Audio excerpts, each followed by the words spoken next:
अस्सलामुअलैकुम dear students, मैं हूं आपका फिज़िक्स टीचर मोहम्मद जुल्करनैन।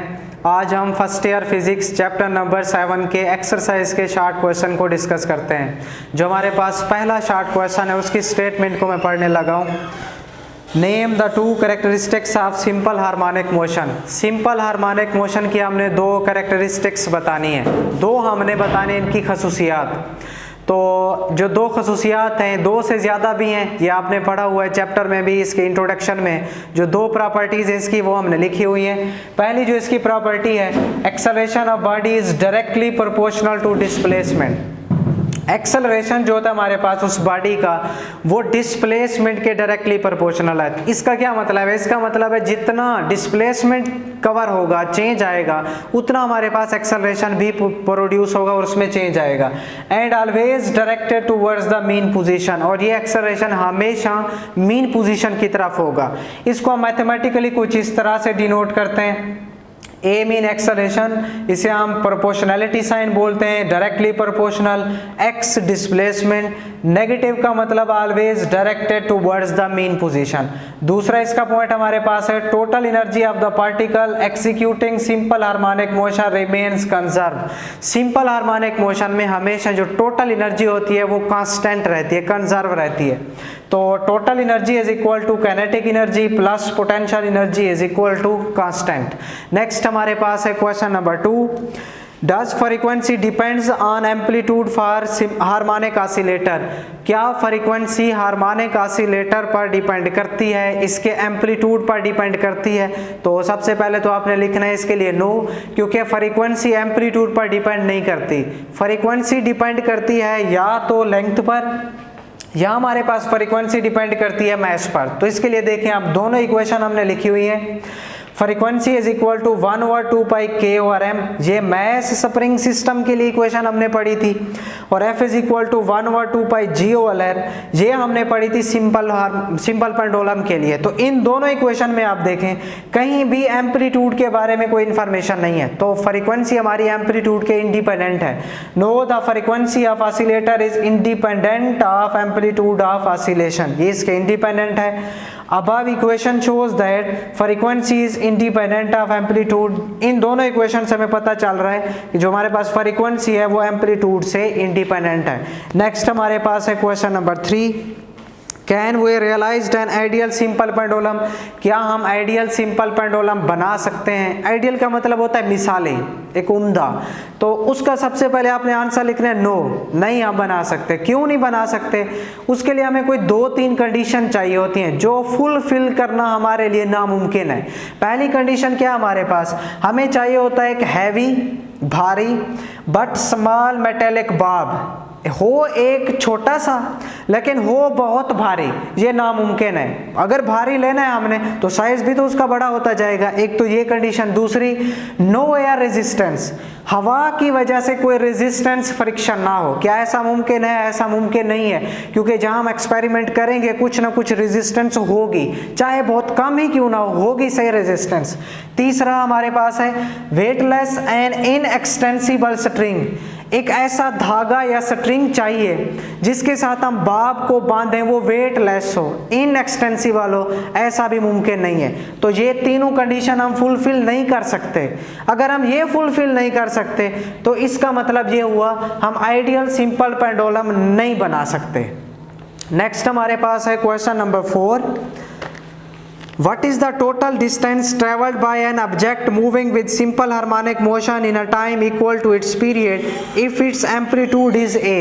अगर हमारे पास एम्पलीट्यूड a हो सिंपल पेंडुलम में या सिंपल हार्मोनिक मोशन में, तो एक कंप्लीट रेवोल्यूशन में वो कितना डिस्टेंस कवर करेगा? आप सपोज करें ये हमारे पास एक फिक्स्ड सपोर्ट है रेड कलर में, यहाँ हमने एक स्ट्रिंग लगाया हुआ है, उसके साथ ये हमने एक बाब को लटकाया हुआ, हैंग किया हुआ है, जिसका मैस m है। जब मैं इसको मीन पोजीशन से एक्सट्रीम ए पर लेकर जाऊंगा तो ये रिस्टोरिंग फोर्स की वजह से यहाँ रुकेगा नहीं, बल्कि ये दोबारा आएगा एक्सट्रीम से मीन पर। दोबारा आपने पढ़ा हुआ है इनर्शिया की वजह से ये मीन पर नहीं रुकेगा बल्कि दोबारा जाएगा एक्सट्रीम पर। अब इस तरह से ये अपनी मोशन को बार बार रिपीट करेगा। ऐसी मोशन को हम बोलते हैं सिंपल हार्मोनिक मोशन। अब हमने इस सिंपल हार्मोनिक मोशन में एक कंप्लीट रेवोल्यूशन के लिए बताना है कितनी डिस्टेंस कवर करेगा। अब आप देखें गौर से, आपने इसको देखना है। जब ये मीन से एक्सट्रीम ए पर जाएगा तो ये डिस्टेंस कवर करेगा ए, उसको हम एम्पलीट्यूड का नाम दे रहे हैं। दोबारा जब ये एक्सट्रीम से मीन पर आएगा, क्योंकि अभी मैंने आपको बताया यहाँ रुकेगा नहीं रिस्टोरिंग फोर्स की वजह से, जब दोबारा वापस आएगा फिर दोबारा डिस्टेंस कवर करेगा ए, एम्पलीट्यूड ए के बराबर होगा। अब इसने यहाँ तक कितना टोटल कवर किया, ए प्लस है मतलब 2a। अब यहाँ इनर्शिया की वजह से ये रुकेगा नहीं, ये दोबारा जाएगा एक्सट्रीम पर। अब दोबारा कितना कवर करेगा, एम्पलीट्यूड ए जितना डिस्टेंस। फिर ये रिस्टोरिंग फोर्स की वजह से यहाँ नहीं रुकेगा, फिर दोबारा मीन पर आएगा, फिर कितना डिस्टेंस कवर करेगा, एम्पलीट्यूड ए जितना। अब दोबारा कितना कवर किया, ए प्लस ए। टोटल कितना कवर हुआ, ए प्लस ए इस पोर्शन के लिए और ए प्लस ए ये दूसरे पोर्शन के लिए। टोटल हमारे पास कितना डिस्टेंस इसने कवर किया, 4a, मतलब टोटल एम्पलीट्यूड इसका बना हमारे पास 4a। नेक्स्ट हमारे पास है question number 5। What happened to the period of simple pendulum if its length is doubled? What happened if its suspended mass is double? दो केस हमें दिए गए हैं सिंपल पेंडुलम में। पहले केस में हमने बताना है अगर लेंथ को डबल कर दें तो टाइम पीरियड पर क्या असर पड़ेगा, फिर अगर हम मैस को डबल कर दें तो टाइम पीरियड पर क्या असर पड़ेगा। आपने पहले इसका फार्मूला लिख देना है। We know that T is equal to 2πL/G। Pendulum के लिए यह फार्मूला टाइम पीरियड का। पहला case, if length is double, अगर हम लेंथ को डबल कर दें तो देखें नया time period T dash T prime, जो न्यू टाइम पीरियड आएगा 2π, यहाँ था L/G, अब मैंने लगा दिया 2L। क्यों बोला, क्योंकि अब हमने लेंथ को डबल कर दिया तो ये बन जाएगा 2L/G। अब आप देखें इसी इक्वेशन को अगर हम 2√, को सेपरेट कर लें, ये 2√, सेपरेट हो गया, ये वाला अंडर भी था इसके अंदर, बाकी क्या बच गया 2πL/G अंडर, ये 2π, यहाँ से ये 2π और ये L/G अंडर, क्योंकि 2 अंडर तो हम बाय लेकर आ गए थे। अब 2 अंडर सेम, ये जो सारा फैक्टर है हमारे पास 2πL/G, 2πL/G किसके बराबर है, t के बराबर है, तो इसकी जगह हम t पुट कर देंगे, 2 का अंडर लेंगे तो आंसर आएगा हमारे पास 1.41 टाइम्स t। मतलब अब हमारे पास लेंथ को अगर हमने डबल किया है तो टाइम पीरियड पहले की निस्बत कितना इंक्रीज हुआ है, या तो हम लिखेंगे 2 टाइम्स जितना इंक्रीज हुआ है या 1.41 टाइम्स जितना इंक्रीज हुआ है। दूसरा केस, अगर हम मैस को डबल कर दें तो अब देखें दोबारा से T is equal to 2πL/G। क्या टाइम पीरियड मैस पर डिपेंड कर रहा है, नहीं, क्योंकि यहाँ कोई मैस का फैक्टर नहीं है, तो इसका मतलब टाइम पीरियड मैस के इंडिपेंडेंट है। चाहे हम मैस को इंक्रीज करें, डिक्रीज करें, डबल करें, हाफ करें, टाइम पीरियड मैस के इंडिपेंडेंट है, ये सेम रहेगा। Time period is independent of mass, so there is no effect on time period. लिहाजा टाइम पीरियड पर कोई असर नहीं पड़ेगा जब हम मैस को डबल करें या चेंज करें, तो टाइम पीरियड हमारे पास सेम रहेगा। नेक्स्ट है हमारे पास क्वेश्चन नंबर 6। क्वेश्चन नंबर 6 की मैं स्टेटमेंट को पढ़ने लगा हूँ। Does the acceleration of simple harmonic oscillator remains constant during its motion? क्या acceleration simple harmonic motion में constant रहता है? Is the acceleration is ever zero? Explain. क्या acceleration zero भी हो सकता है?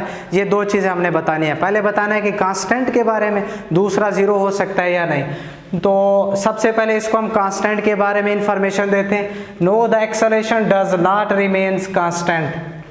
एक्सेलरेशन कभी भी कांस्टेंट नहीं होगा। क्यों नहीं होगा, क्योंकि एक्सेलरेशन डिपेंड कर रहा है डिस्प्लेसमेंट पर, और डिस्प्लेसमेंट वेरी करता रहता है, तब्दील होता रहता है, तो हमारे पास एक्सेलरेशन भी वेरी करेगा, कांस्टेंट नहीं होगा। एक्सेलरेशन इज नेगेटिव ऑफ या inverse of constant into x mean displacement. This means acceleration is directly proportional to displacement not constant. लिहाजा ये डिस्प्लेसमेंट के डायरेक्टली प्रोपोर्शनल है, जिसकी वजह से हम बोल सकते हैं कि ये कांस्टेंट नहीं है। नेक्स्ट हमने बताना है कि एक्सेलरेशन जीरो हो सकता है, यस, एट मीन पोजीशन। जब मीन पोजीशन की हम बात करते हैं तो डिस्प्लेसमेंट कितना होता है, जीरो। जब यहाँ हम जीरो पुट करेंगे तो एक्सेलरेशन हमारे पास कितना हो जाएगा, जीरो हो जाएगा। नेक्स्ट हमारे पास है क्वेश्चन नंबर 7। क्वेश्चन नंबर 7 में है what is meant by phase angle, does it define angle between maximum displacement and driving force. Phase angle के बारे में हमने बताना है, ये आपने पढ़ा हुआ है चैप्टर में भी, और हमने डिराइविंग फोर्सेस का रिलेशन भी प्रूव करना है। The angle which specify the displacement as well as the direction of point executing simple harmonic motion. Angle, किस एंगल की हम बात कर रहे हैं? Phase angle. फेज एंगल एक ऐसा एंगल होगा जो दो चीज़ों के बारे में हमें इंफॉर्मेशन देगा, एक डिस्प्लेसमेंट के बारे में, दूसरा उसकी डायरेक्शन भी हमें बताएगा किस डायरेक्शन में कवर हो रहा है। दूसरा हमसे पूछा क्या है, डिराइविंग फोर्स के बारे में इंफॉर्मेशन देगा, तो ये डिराइविंग फोर्स के बारे में इंफॉर्मेशन नहीं देता, सिर्फ डायरेक्शन और डिस्प्लेसमेंट की इंफॉर्मेशन देगा। No it does not define angle between maximum displacement and driving force, ये डिराइविंग फोर्स के बारे में कोई इंफॉर्मेशन नहीं देगा। उसके बाद आपने इसकी डायग्राम बना देनी है, ये आपने टॉपिक में भी पढ़ी होगी, तो ये हमारे पास शॉर्ट क्वेश्चन कंप्लीट हो जाएगा। नेक्स्ट है question number 8, under what condition does the addition of two simple harmonic motion produce a resultant which is also a simple harmonic motion. हमने दो ऐसी सिचुएशन बतानी है या तीन जिसमें दो मोशन सिंपल हार्मोनिक मोशन को हम ऐड करें तो आंसर में दोबारा सिंपल हार्मोनिक मोशन है। तो पहली कंडीशन देखें, simple harmonic motion should be parallel, अगर ये दोनों पैरेलल होंगी तो जवाब भी सिंपल हार्मोनिक मोशन, मतलब इसके बाद जो रिजल्टेंट में मोशन होगी वो भी सिंपल हार्मोनिक मोशन होगी। Simple harmonic motion should have same frequency, frequency अगर सेम होगी, इनको ऐड करेंगे तो हमारे पास जो नेक्स्ट रिजल्ट में मोशन आएगी वो भी सिंपल हार्मोनिक मोशन होगी। Simple harmonic motion should have constant phase difference, अगर दो मोशन है जिनका कांस्टेंट फेज डिफरेंस है उनको हम ऐड करेंगे तो हमारे पास रिजल्टेंट में जो मोशन आएगी वो भी सिंपल हार्मोनिक मोशन होगी। नेक्स्ट हमारे पास है question number 9, show that in simple harmonic motion acceleration is zero when the velocity is greatest, acceleration zero हो लेकिन velocity maximum हो, greatest हो, and the velocity is zero when the acceleration is greatest, velocity zero हो लेकिन acceleration greatest हो। ये दो case हमने डिफाइन करने हैं, मैथमेटिकली प्रूव करके देना है। तो देखें, हमने सिंपल हार्मोनिक मोशन के लिए दो फार्मूले पढ़े हुए हैं, a is equal to minus omega square x acceleration का, और वेलोसिटी के लिए हमने पढ़ा हुआ है v is equal to omega X naught square minus X square. ये हमारे पास है वेलोसिटी का formula, omega into X naught square minus X square. अब इन दोनों फार्मूलों में हमने प्रूव ये करना है, पहले केस में एक्सेलरेशन जीरो हो, वेलोसिटी ग्रेटेस्ट हो मैक्सिमम, तो उसके लिए आप देखें एट मीन पोजीशन, अगर हम मीन पोजीशन की बात करें तो x किसके बराबर होता है? जीरो के। इन दोनों फार्मूलों में जहां भी x है उसकी जगह हम जीरो पुट कर देंगे तो हमारे पास एक प्रूव हो जाएगा। देखें कैसे, a is equal to minus omega square same, x की जगह क्या आ जाएगा? जीरो, तो एक्सेलरेशन क्या आ गया हमारे पास? जीरो। किस पोजीशन पर? Mean. Next up v is equal to omega X naught square minus, अब x की जगह क्या आ जाएगा? जीरो, क्योंकि ये हम मीन की बात कर रहे हैं, जीरो का स्क्वायर जीरो ही होता है, इसका स्क्वायर के साथ स्क्वायर रूट कैंसल, बाकी बचेगा v is equal to omega X naught. तो इसका मतलब ये हुआ जो हमारे पास ये वेलोसिटी है ये मैक्सिमम है, लेकिन जो एक्सेलरेशन है ये जीरो है या मिनिमम है, लेस है। पहला केस हमारा प्रूव हो गया। दूसरा केस है वेलोसिटी कम से कम हो, जीरो हो, एक्सेलरेशन मैक्सिमम हो, ग्रेटेस्ट हो, तो उसके लिए देखें एट एक्सट्रीम पोजीशन, एक्सट्रीम में x किसके बराबर होता है? x नॉट के। तो यहाँ इसी फार्मूले में दोबारा a is equal to minus omega square x की जगह आ गया x नॉट। अब देखें क्या एक्सेलरेशन जीरो आया? नहीं, बल्कि एक्सेलरेशन क्या आया हमारे पास? मैक्सिमम आया एक्सट्रीम पर।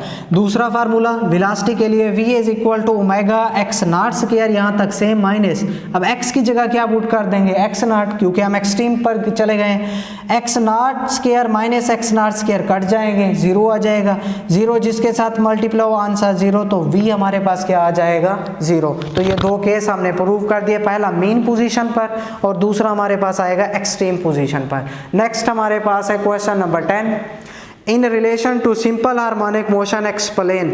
ये दो इक्वेशन हमें गिवन है, इनको हमने एक्सप्लेन करना है, एक ये है दूसरी ये है कि इनमें से ये जो हमारे वेरिएबल हैं ये किस को डिनोट कर रहे हैं। तो सबसे पहले आप देखें y जो है हमारे पास इस पहली इक्वेशन में y इंस्टेंटेनियस डिस्प्लेसमेंट को शो कर रहा है, जो a है हमारे पास ये एम्पलीट्यूड को शो कर रहा है, ओमेगा t हमारे पास शो कर रहा है angle subtended in time t, omega T, angle subtended in time T, और जो हमारे पास फाई है ये शो कर रहा है इनिशियल फेज को।